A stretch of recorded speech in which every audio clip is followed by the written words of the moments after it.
noite a todos, sejamos todos bem-vindos a essa festa de paz e de luz aqui no Centro Espírita Eurípides Barçanufo. Agradecemos a presença de todos e particularmente a presença de nós encarnados e dos espíritos desencarnados, que necessitados assim como nós, vêm a essa casa em busca da luz do esclarecimento para melhores escolhas durante a sua vida. Allan Kardec, escrevendo a codificação, ele nos disse que a partir do Espiritismo, a história agora seria contada por seus protagonistas. Não mais os historiadores faria romances maravilhosos, volteando com às vezes notícias mentirosas, mas as próprias pessoas que passaram as situações traria os agradecimentos. E hoje nós vamos falar a respeito de um episódio que aconteceu na Terra, né? É a questão da traição de Judas Iscariotes. Eu fiz essa palestra aqui no ano de 2016, né? Estava pensando, será que eu tenho alguém que ainda vai se lembrar dela? Né? Mas nós estamos aqui para falar sobre isso daí e agradecemos muito aos esclarecimentos, não só desse tema, mas há muitos outros temas que nós somos esclarecidos pela doutrina espírita, né? A questão de Judas Iscariotes, Jesus, os apóstolos, que até o momento, né, da psicografia chegar até nós através das mãos de Francisco Cândido Xavier e de outros médios, o mundo só conhecia o Judas traidor, infame, que denegriu a imagem, né, perante Jesus e perante os homens.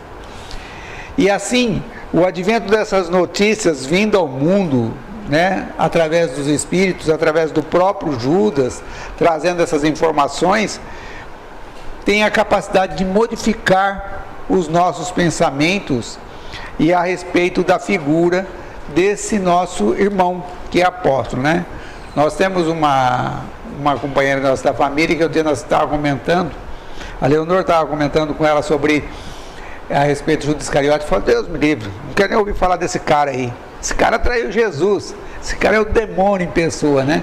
Então, na realidade, às vezes a gente fica com essa imagem, né, justamente pela falta de informação, pela falta de orientação que nós não tínhamos, né? Às vezes as pessoas não conhecem a verdadeira história de como é que se passou. E a doutrina espírita tem essa função, a função de orientar as nossas vidas, de orientar os nossos caminhos, né?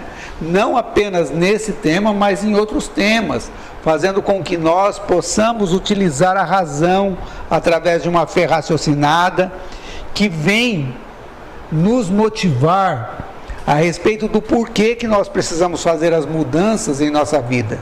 Por que nós precisamos traçar outros caminhos, além daqueles que a nossa vontade, às vezes, quer traçar, né? E assim, nós vamos saber que, na realidade, Judas Iscariotes era um homem comum, que foi traído, né, por suas próprias armadilhas, por confiar em políticos religiosos que dominavam a ferro e fogo a alma do povo de seu tempo, né? E na mediunidade de Chico nós tivemos a notícia sobre o paradeiro desse apóstolo infiel, a sua passagem pelo umbral, as diversas encarnações expiatórias que ele teve, até o derradeiro cumprimento de suas penas purificadoras.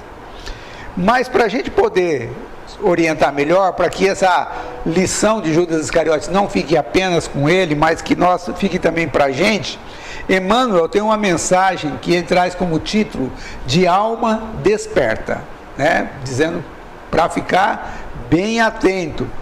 Ele diz assim que ele comenta uma passagem de Paulo na segunda carta a Timóteo, que diz assim, ó, por isso te lembro, Paulo diz a Timóteo, despertes o dom de Deus que existe em ti. E Emmanuel comenta nessa mensagem que é preciso muito esforço por parte de nós, criaturas humanas, para que nós possamos vencer os impulsos primitivos que nós ainda temos dentro de nós. Esses impulsos primitivos, na realidade, não são coisas ruins. É o resultado da nossa evolução. Que através da nossa evolução nós viemos acumulando uma série de conhecimento, uma série de informações dentro de nossa alma e que elas não têm uma altura moral suficiente para nós utilizarmos todos os dias como recurso para a nossa vida. Mas Emmanuel coloca que, em contraproposta, nós temos recursos ilimitados hoje com a doutrina espírita. Recursos que vêm através do alto, que chegaram a nós através de Jesus, através dos espíritos benfeitores, que traz a gente orientação através de livros, através de mensagem, através de palestras, através de inspirações de outras pessoas, trazendo assim realmente elucidações que podem salvar a nossa vida. Porque se nós buscarmos, quando nós precisarmos de um recurso, numa hora de irritação, numa hora às vezes de nervosismo, numa hora de apavoramento, nós buscarmos dentro de nós recursos para que nós possamos sair da dificuldade em que nós estamos, provavelmente nós não vamos conseguir sair da dificuldade. Emmanuel diz que as tentações para o desvio surgem com esmagadora percentagem sobre as sugestões do prosseguimento no caminho reto, dentro da ascensão espiritual. Ou seja, dentro de nós não temos ainda essa luz, esse esclarecimento. Nós precisamos utilizar filtros. Nós precisamos buscar Jesus nesse esclarecimento, buscar as mensagens, buscar as orientações espirituais, para que nós possamos discernir com mais qualidade. Não podemos apenas discernir, não podemos apenas fazer escolha com o material que nós temos dentro de nós. Precisamos a todo momento estarmos analisando, utilizando aquilo que a doutrina espírita nos coloca, Jesus como nosso modelo e guia, Assim, ele nos diz que nós, além de ter esses impulsos primitivos dentro de nós, que nos chama a atenção, que todos os momentos nos traz, nos chamando para ativar, para nos conectar a esses estados primitivos da alma, nós temos também os nossos companheiros que convivem junto conosco, A gente está tentando, viver de uma maneira melhor, Daí a pouco começa a conversar com um companheiro, começa a conversar dentro de casa, as pessoas vêm com menos vigilantes, já vêm com uma conversa às vezes maledicente, vêm com uma conversa às vezes não tão construtivas, convidando, abrindo a porta para que nós possamos entrar por esses caminhos. Além de tudo, pensamentos habituais que costumam visitar a nossa mente, normalmente podem ser que nem sempre são bons, Estão sempre povoados de pensamentos não tão bons, pensamentos de medos, pensamentos de insegurança, pensamentos de falta de fé. Na aplicação da justiça, se nós não formos muito vigilantes, a gente acaba, por causa do nosso egoísmo, por causa dos nossos interesses, a gente acaba aplicando uma justiça que não é correta. No trabalho, se nós não ficarmos vigilantes, nós acabamos nos apoderando de descansos, às vezes indevidos, que nós não temos direitos a eles. E até mesmo no campo da alimentação, a gente acaba excedendo na alimentação. Esses são todos os instintos, impulsos primitivos que nós temos dentro de nós. E assim Emmanuel encerra essa mensagem dizendo que o homem sofrerá tentação e que cairá muitas vezes, e que se afligirá com decepções e com desânimo na estrada iluminativa. Não padece dúvida nenhuma sobre isso que nós vai acontecer. Entretanto, é imprescindível que nós marchemos de alma desperta, atento, rápido, na posição de se erguer o mais rápido possível, para que nós possamos fazer a nossa evolução necessária. e que nós estejamos sempre muito espertos para que nós possamos alçar, iluminar a própria luz que nós temos dentro de nós, através desses recursos que a doutrina espírita tem para nos trazer. O Chico tinha o hábito de dizer assim, que nós somos, a nossa mente é como um lago cristalino, né? Que se a gente der uma mexida assim, ó, o lodo que está lá embaixo, ele vem tudo para cima. Então, a gente precisa tomar cuidado para que nós possamos nos manter dentro dessa vigilância, né? A respeito do caso de Judas Iscariotes, o que será que aconteceu com Judas? Conviveu com Jesus 3 anos, ouvindo o Evangelho de Jesus, ouvindo as considerações de Jesus, e ao final de 3 anos depois, amando Jesus, confiando em Jesus, acontece o que aconteceu com ele. No programa Pinga Fogo, o Chico traz uma elucidação para nós, né? O repórter fez uma pergunta ao Chico, dizendo assim, ó: Chico, gostaria de saber se Judas foi um traidor ou fazia parte de um programa para salvar Jesus Cristo, né? Ele pergunta lá se Judas estava no esquema, porque era justamente para fazer isso daí, para acontecer isso com Jesus, ou se não, né? E Chico dá uma resposta, o seguinte, ele diz assim, ó: acredito que nós todos nascemos com determinadas tentações, e se deixarmos essas tendências à soltas, e se vamos praticar com elas males maiores do que aqueles que já cometemos em existência passada, nós somos responsáveis, conquanto possamos ser instrumento de resgate de determinada situação ou peça na engrenagem, na história de grupos ou de coletividades, com consequências agradável ou desagradável para o futuro. Individualmente, nós temos que pensar que nós temos determinadas tendências, vamos dizer, tentações, mas devemos resistir às tentações. Aí o Chico dá aquela chamada de responsabilidade para ele e diz assim, olha, creio que Judas poderá ter renascido com tentações muito grandes para se apropriar das autoridades políticas e de exigir que nosso Senhor Jesus Cristo tomasse as rédeas do poder humano. Acredito, mas creio que ele não deveria ter deixado essas tendências assumir o caráter que assumiu, né?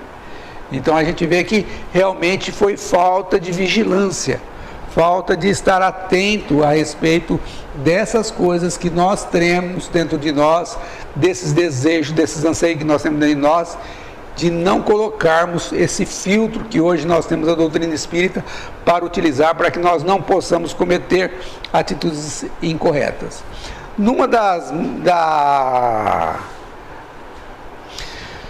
das lições, né, do livro Boa Nova, na lição número 5, ele traz assim com muita capacidade assim, o espírito de Humberto de Campos, a forma como Jesus cuidava do grupo de discípulos dele, orientando, e a respeito dessas tendências que cada um tinha, desses desvios que cada um tinha. Aliás, isso daí vai ser uma tônica, se a gente lê o livro Evangelho no Lar, os livros todos que contam a história de Jesus, que Humberto de Campos conta, nós vamos ver que Jesus trabalha em todas elas, cuidando dessas tendências dos discípulos, para orientar eles, né? Mas nessa lição 5 do livro A Nova, chama Discípulos, foi a primeira vez que Jesus reuniu todos os discípulos juntos para falar a respeito do projeto que ele tinha por fazer. E nessa reunião, Jesus falou a respeito da implantação do reino de Deus que ele queria fazer na terra, orientando que eles deveriam ser cuidadosos a respeito do mundo íntimo de cada um, porque o mundo que ele vinha implantar era um mundo de amor uns pelos outros, que todos deveriam fazer aos outros aquilo que gostaríamos que os outros fizessem, que era um mundo onde todos tinham o mesmo direito, onde as pessoas seriam mais felizes, porque Deus, né? E começou a falar de um Deus que os discípulos não tinham ouvido até então. Era um pai amoroso, generoso, que cuidava das criaturas. Jesus então fala sobre isso daí, comenta a respeito desse mundo de perdão, desse mundo de indulgência, de entendimento, de consideração e de respeito, de gentileza, de afabilidade, de bondade que um deveria ter pelo outro. E Humberto de Campos nos diz que quando Jesus começou a fazer esses comentários nessa reunião, os discípulos entraram como se fossem, sabe, quando a gente entra assim, sonhando, né? Eles começaram a sonhar, viviam uma situação tão diferente naquela época, sendo assim, escravizado pelos romanos, né? Cativos dos romanos, trabalhando ali de maneira quase que escrava, sem direitos nenhum político, sem direitos de falar nada. Eles entraram assim, pensando como seria um mundo vivido da forma como o Cristo falava. E ele disse que todo mundo entrou, mas o primeiro que saiu desse estado de sonhos, desse sonho aí que despertou para a realidade, foi justamente Judas Iscariotes. Por que Judas Iscariotes saiu? Porque ele era uma pessoa que tinha ideia socialista. Ele pertencia a uma crença dos zelotes, que eram os homens mais rebeldes, as pessoas mais politizadas, as pessoas que queriam um direito social. Ele era um socialista e ele vivia dessa maneira. Então aquela ideia de Jesus casava com a dele, era a forma como ele achava que deveria ser o mundo e que ele deveria fazer. Ele sempre sonhou com o mundo daquele jeito. E aí ele se aproximou de Jesus e disse: mestre, olha, eu concordo plenamente com a implantação dessa política, desse mundo, desse reino que o Senhor está querendo fazer na terra.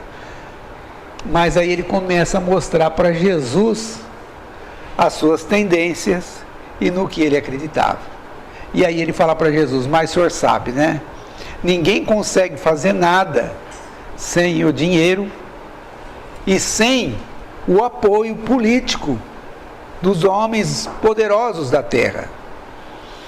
Jesus olhou para Judas e disse: Judas, será que o nosso Pai Celestial precisou desses recursos mesquinhos para implantar um mundo tão belo e tão generoso que nós temos à nossa volta, cheio de uma natureza exuberante, de árvores frutíferas, de mar piscosos, de pessoas maravilhosas?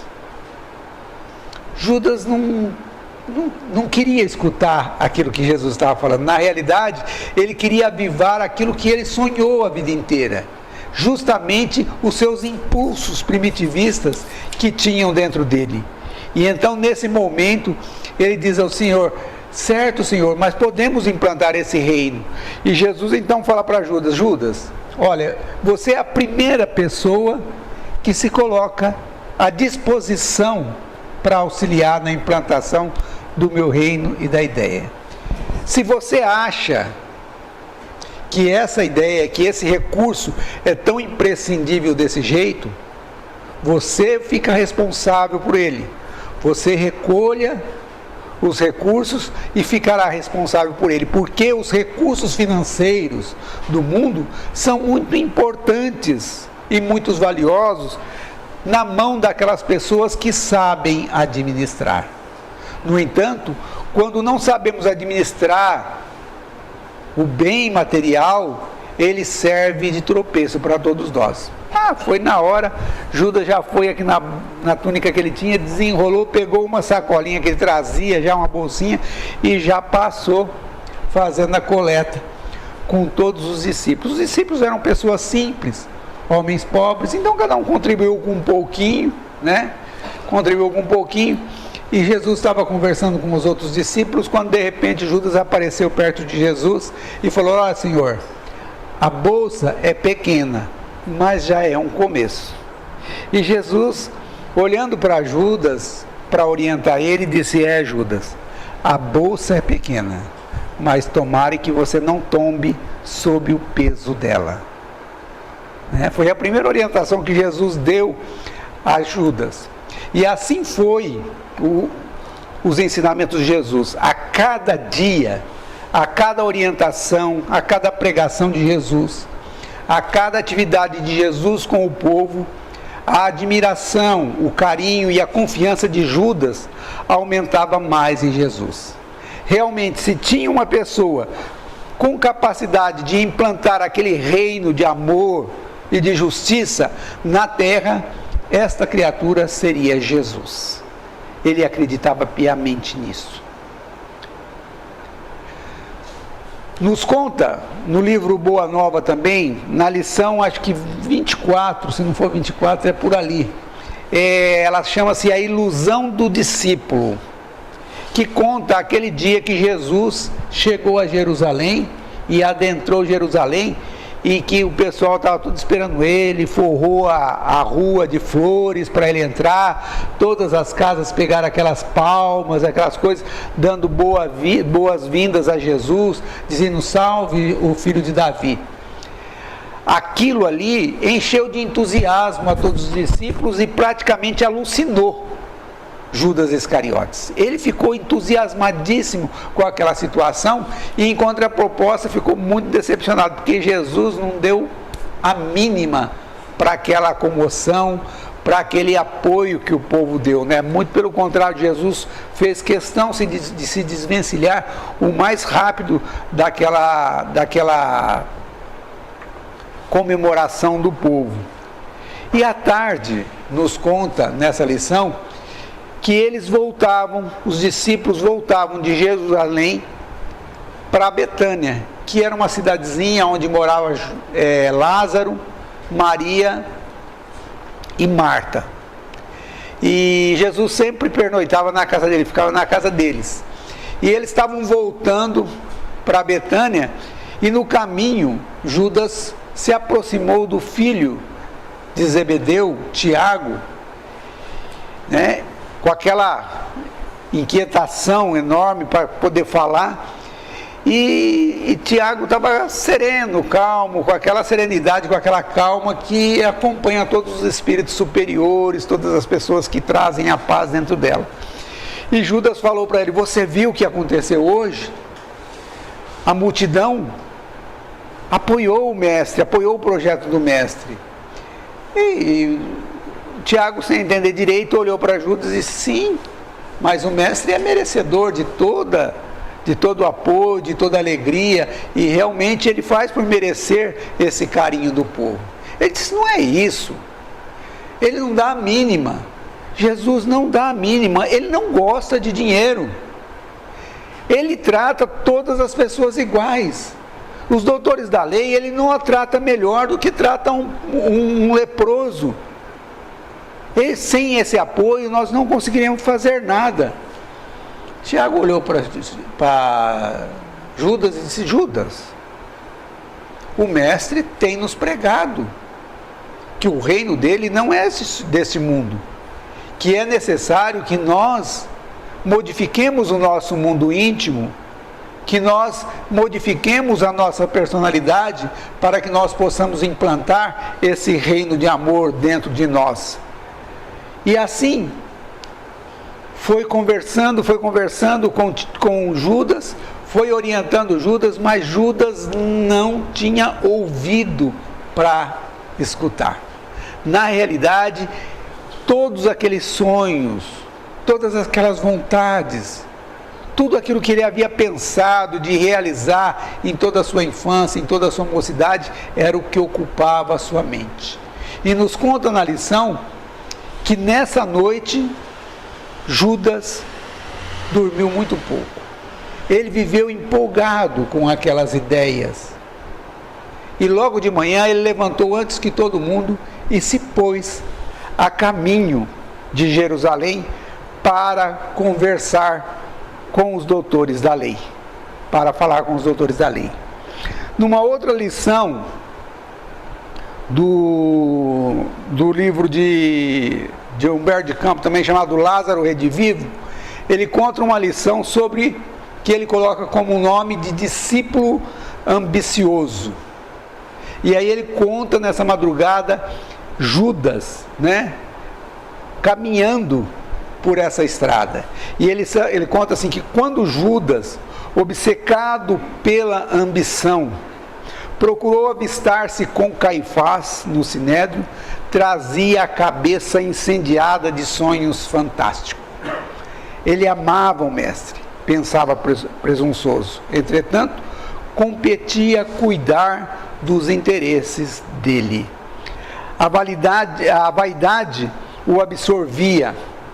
A paixão pelas riquezas transitórias empolgava-lhe os espíritos. Despreocupado das necessidades próprias que ele trazia, ou seja, não pensando naquilo que ele trazia como necessidade própria, ele tentava resolver os problemas de Jesus, né? Pô, vocês podem não acreditar, mas ele acreditava que não gostar de dinheiro e não gostar e tratar todos de maneira igual era uma fraqueza que Jesus tinha e que ele precisava ajudar Jesus nesses problemas, né? Então, na realidade, ele pensava em se valer das suas influências preciosas, da amizade que ele tinha feito durante toda a vida, junto ao sinédrio, junto aos políticos, para realmente movimentar aquela situação, para que ele pudesse realmente tomar o poder e depois passar a Jesus. Nessa parte, ele chega ao sinédrio, né? Lucas, o apóstolo, no Evangelho, no Novo Testamento, ele escreve assim, que nessa noite, Satanás tomou o coração de Judas, né? Não é muito diferente, né? Se a gente pegar a analogia, né? Na realidade, Judas, né? Na realidade, deixou o Satanás que estava dentro dele, os impulsos primitivos dele, vir à tona e realmente operar esse enorme transtorno que ele tinha. E foi assim que quando ele começou a conversar com Caifás, Caifás falou para ele que ele era a única pessoa de visão dentre os discípulos. Porque Caifás já tinha procurado todos os discípulos de Jesus para conversar, para tentar armar um projeto, né? Mas nenhum tinha capacidade inteligente. Somente ele, talvez, Judas, agora se mostrava com capacidade suficiente. E aí Caifás perguntou para ele, qual que é o seu plano? E aí então ele conta para Caifás qual que era o sonho dele, que era realmente tomar o poder, governar e depois passar o poder a Jesus. Que Jesus, para ele não tinha capacidade de fazer isso pela forma como Jesus agia. Caifás disse assim, perfeito, é assim mesmo que nós vamos fazer o plano, vamos fazer desse jeito. E aí ele falou assim, então, se nós vamos fazer desse jeito, se está certo meu plano, como é que nós vamos fazer? Aí Caifás falou para ele, então nós vamos fazer uma reunião, eu vou reunir uma pessoa e eu vou fazer várias perguntas para você e você vai me responder sim a todas elas. Nesse momento que Caifás concordou plenamente com o plano de Judas Iscariotes, o que aconteceu? Ele parou de raciocinar. Ele não mais começou a questionar. Caifás ganhou-lhe completamente a confiança. E foi assim que eles entraram nessa reunião, e Caifás foi fazendo perguntas sobre perguntas que incriminavam Jesus.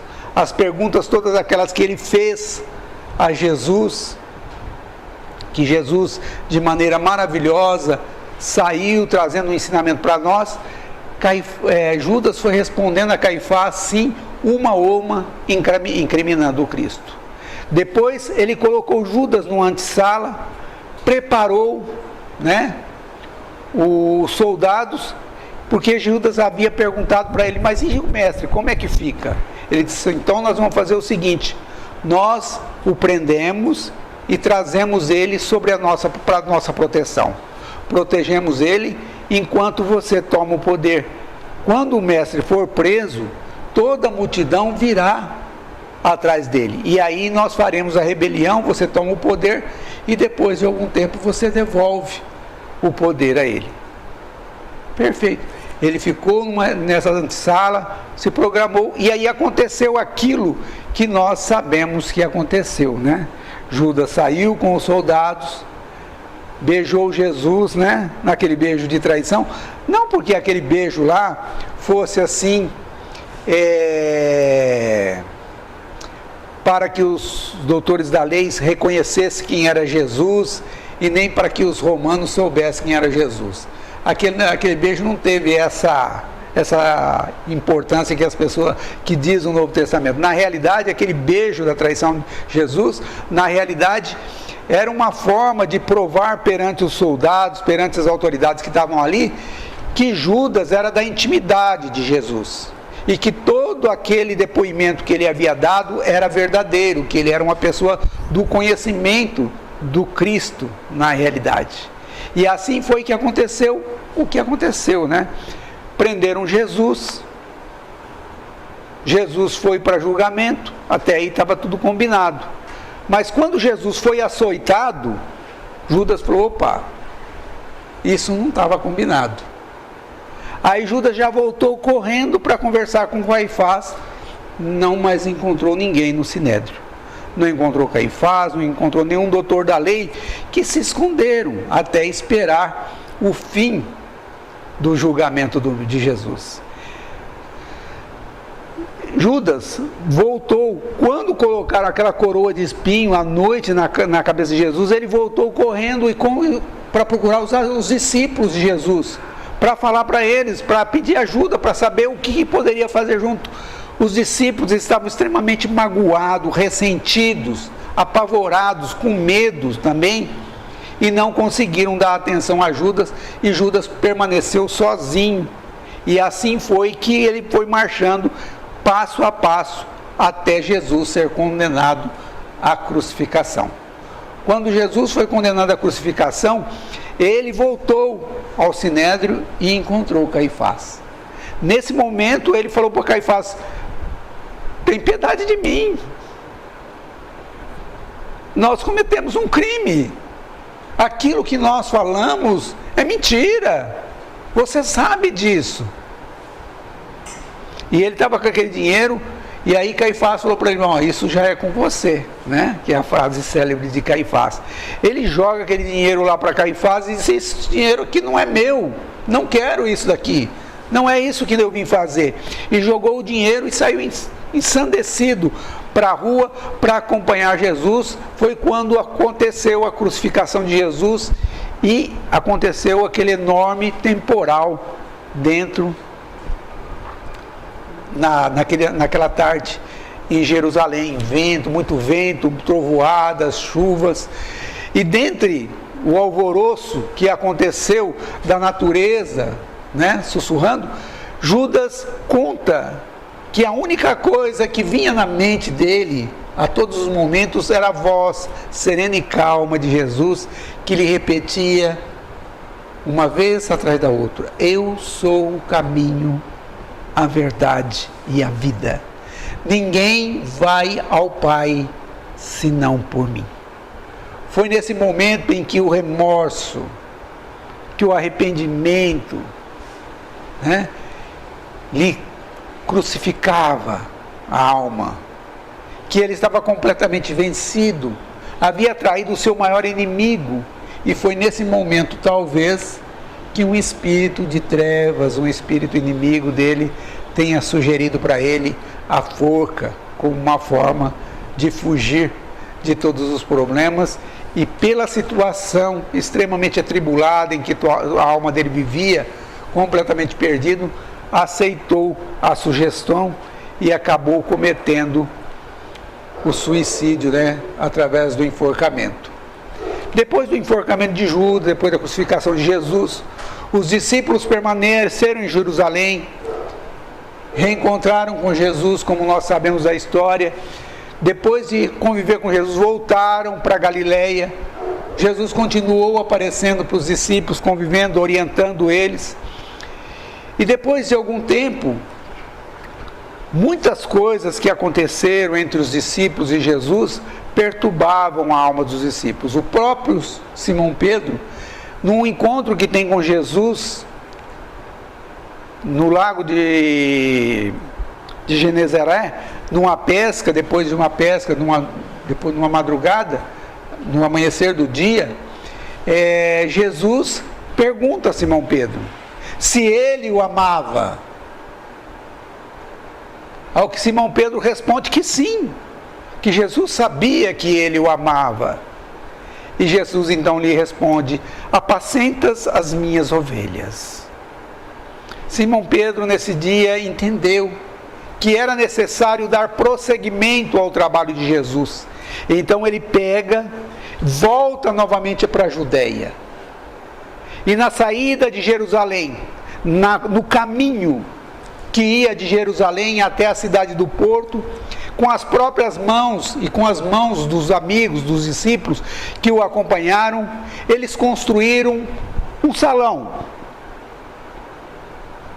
muito simples, muito pobre, ali, com o objetivo de iniciar as atividades, a primeira casa de assistência social cristã, que depois, com o tempo, ficou conhecido como a Casa do Caminho, porque ficava justamente no caminho que ia de Jerusalém até a cidadezinha do Porto.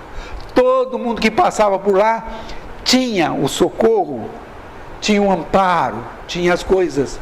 Os discípulos todos vieram para a Judéia e começaram a trabalhar com Simão Pedro. E dali começaram, de dois em dois, a sair para o trabalho, para as missões de trabalho que queria fazer. No livro chamado Pontos e Contos, tem uma mensagem que traz como título Nas Palavras do Caminho, que conta um caso em que o apóstolo Tiago, o Tiago mais velho, não o Tiago, o filho de Zebedeu, o Tiago mais velho, ele era chamado o irmão do Senhor, né? Todo mundo chamava ele de irmão do Senhor. E ele um dia saiu de Jerusalém e ia até Betânia, juntamente com Matias. Os dois caminhavam e quando de repente eles passaram em um lugar muito verdejante, muito bonito, e Tiago falou para Matias: puxa vida, vendo a beleza desse lugar, me lembro de Jesus. Me lembro de quando ele teve vontade de orar e foi no horto. Me lembro como se fosse hoje. Ele orou e na hora que saiu, nós e os discípulos observamos de longe e lá vinha os soldados, armados de varapaus. Judas vinha na frente. Lhe deu aquele beijo traidor. E de lá para cá, só aconteceu coisas terríveis. Matias olhou para Tiago e disse: nossa, como foi caviloso, como é mau esse Judas. Por acaso você encontrou ele antes dele cometer o ato, antes deles aprontar o seu enforcamento?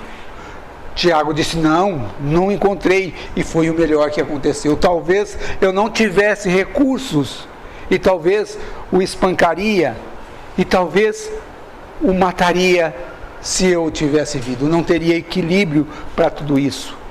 Aquele homem é muito mau, é o demônio em pessoa. De repente, Matias começou a falar alguma coisa, mas foi interrompido por Tiago, que lhe falou: Matias, quem é aquele ser que vem ao longo da estrada envolto em luz? Matias olhou e disse: eu estou vendo. Mas quando Matias voltou para Tiago, Tiago já estava ajoelhado, cabisbaixo. E Tiago então falou a Matias: é o mestre que vem lá. Matias começou a chorar, colocou a mão no rosto e abaixou a cabeça e ficou de cabeça baixa. Jesus se aproximou deles, parou como bom mestre, observou os dois discípulos e Tiago então disse: mestre, que prazer em vê-lo. se quiser, pode nos abençoar. Jesus aproximou dos dois, colocou as mãos na cabeça e os abençoou como costumava fazer. Depois ele disse: mestre, se quiser, podemos voltar com o Senhor para Jerusalém, para onde estar a caminho, porque com certeza tens coisas importantes para nos falar. Jesus disse: não, Tiago, pode continuar, vá a Betânia e faça e cumpra a tua obrigação do trabalho que te foi incumbido, porque hoje eu não posso ir a Jerusalém, estou a caminho para encontrar Judas, que sofre muito, que sofre terrivelmente e precisa ansiosamente de um amigo leal e correto. Tiago começou a chorar, abaixou a cabeça e quando levantou a cabeça novamente, não mais viu Jesus, não mais viu ninguém, olhou para todos os lados, o mestre, da mesma forma como havia aparecido na estrada, havia desaparecido. Foi a Betânia, fez os trabalhos que precisava fazer, voltou. E em Jerusalém, isolou-se das pessoas. E lá ele escreveu uma carta que ele deveria fazer à humanidade, aonde ele escreveu sobre a língua, falando que as criaturas humanas precisam tomar muito cuidado com a língua, porque ela é um órgão pequenino, mas dirige a vida das pessoas. Ela tem a capacidade de salvar pessoas, ela tem a capacidade de orientar, de dar diretrizes de luz às pessoas, mas é capaz de fazer intrigas, de construir guerras, de caluniar, de assassinar pessoas. Que ela está dentro da criatura humana como se estivesse num barco, como se fosse o leme que dirige a embarcação para todos os lugares. Assim a língua dentro de nós é como se fosse esse leme para que nós possamos nos dirigir. A gente vai ver, né? Depois disso, numa mensagem que está no livro Momentos de Ouro de Maria Dolores, na realidade é uma poesia que ela traz como título Retrato de Mãe, que conta que depois de muito tempo passado, né? De muito tempo,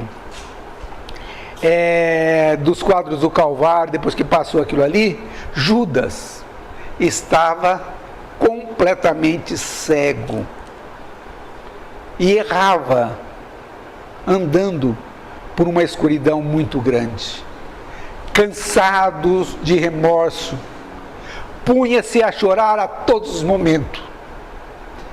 Nisso, uma nobre senhora se aproxima dele e pede a ele: por que chora, meu filho?